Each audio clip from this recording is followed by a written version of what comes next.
problema. Onde você nasceu e como foi a sua infância? Eu nasci em São Gonçalo, que é periferia do Rio de Janeiro, da capital. Desde criança, né, eu sou estimulado, né, pelos meus pais e pelas minhas irmãs a arte, né, a criatividade, a pintura, a recortes, né. Eu geralmente não tinha brinquedos, eu preferia brincar com materiais que eu mesmo criava, né. Então minha família começou a perceber isso muito novo e começou a investir, né. Dei muita sorte dos meus pais não serem os pais tão rigorosos de me forçar a trocar esse dom por um dom mais convencional, né? E aí mais ou menos no fim dos anos 80 eu começo a desenhar com uma lata de spray lá em São Gonçalo. Eu pichava, só que em vez de ser uma letra embolada, era um desenho complexo. E aí as pessoas começaram a ficar espantadas, né? Como é que pode? Eu subia uma marquise, uma janela e fazia um desenho que eu ficava talvez 2 minutos em cima de uma janela de uma pessoa desenhando. Então tudo nasce aqui assim, não tinha internet. Eu passei numa livraria, vi um livro sobre grafite da Alemanha e de Nova York.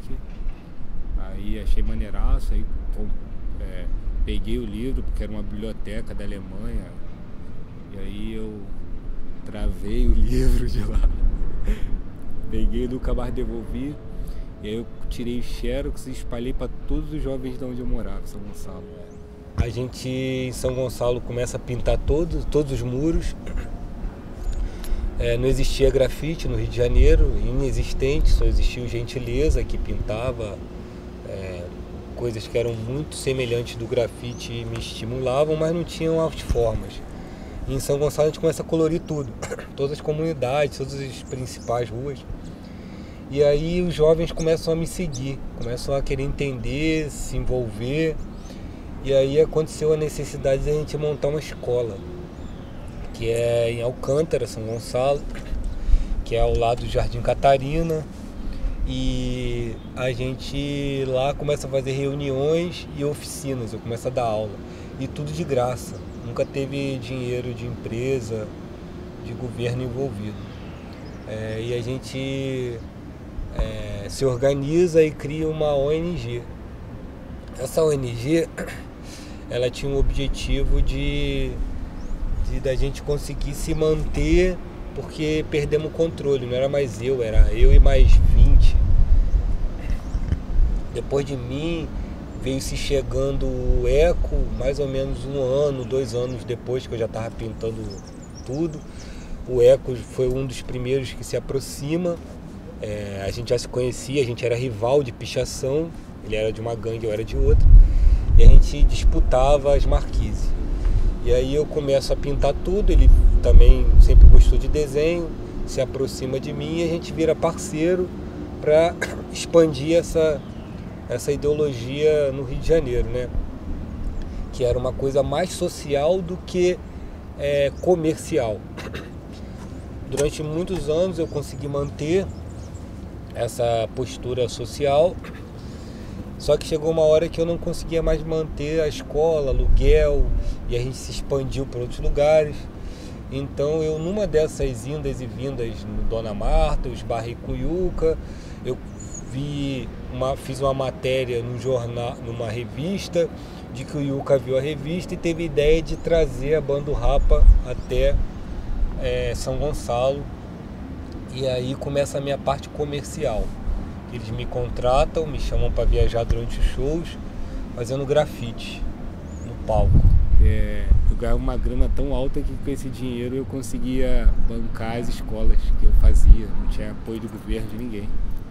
Aí montei 7 escolas. E aí antes disso tudo, né, o primordial de tudo foi o meu primeiro contato com favela, né, que foi através de você, no Dona Marta, o movimento Favelania, que foi o meu primeiro contato com defensores de favela, né? Porque até então não tinha acesso a isso, que em São Gonçalo é como se fosse uma favela gigante, é uma mega periferia pobre. Então, por si só, eu já vivo aquilo ali, mas aquela coisa da miséria ao extremo, e você dava 50 passos, você estava num prédio da Zona Sul, que de gente rica, que o condomínio é R$2.000. E ao mesmo tempo, pessoas que moram num container de ferro, com calor, no meio do esgoto e de ratos. Então isso para mim foi novo, e você me apresentou estimulando o grafite, né? E o nosso objetivo foi fazer com que esse pedaço daqui, vocês estão vendo, ó, são turistas aqui, e ali atrás são moradores de rua que talvez estejam sob efeito do crack, e eles convivem assim, lado a lado, né?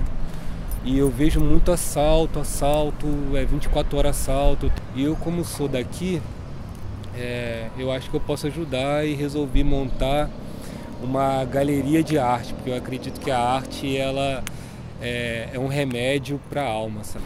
Só que eu acho que a arte pode iluminar, dar um caminho para eles, pelo menos encaminhar para abrigos, né? Porque meu objetivo é o seguinte: a gente vai montar uma galeria de arte com telas, estruturas de ferro e madeira, de pallet.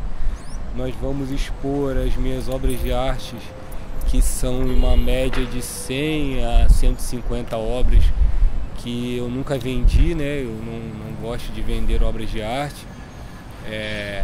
Eu consigo vender coisas genéricas, que são materiais gráficos, livros, revistas, adesivos, réplicas, e aí a gente consegue manter a nossa ONG.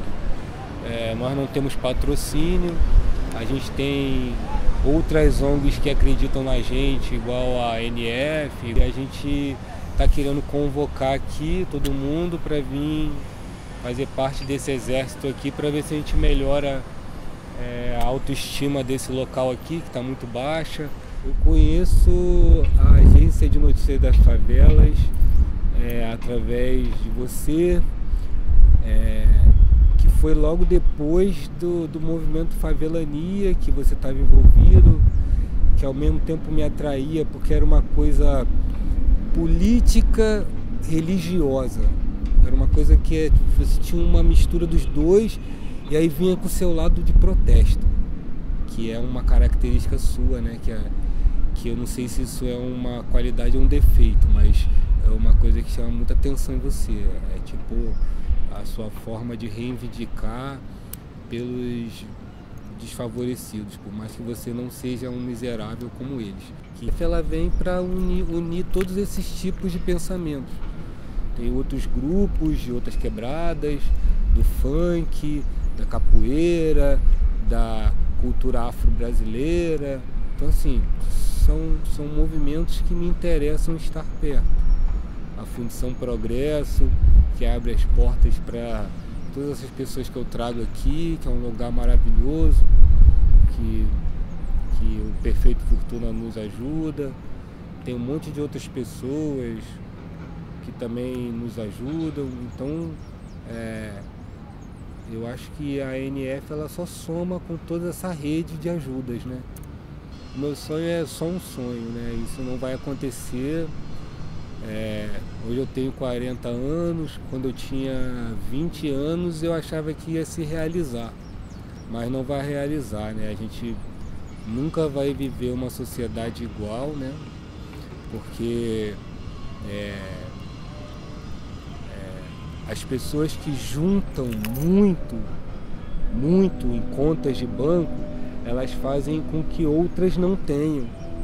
E essas outras que não têm se revoltam e aí querem tomar de quem tem, nem que seja com uma faca, com uma arma. Então esse ciclo vicioso ele não vai acabar. Eu achava de que quem tinha muito um dia ia fazer igual a mim, ia dividir com quem não tem nada.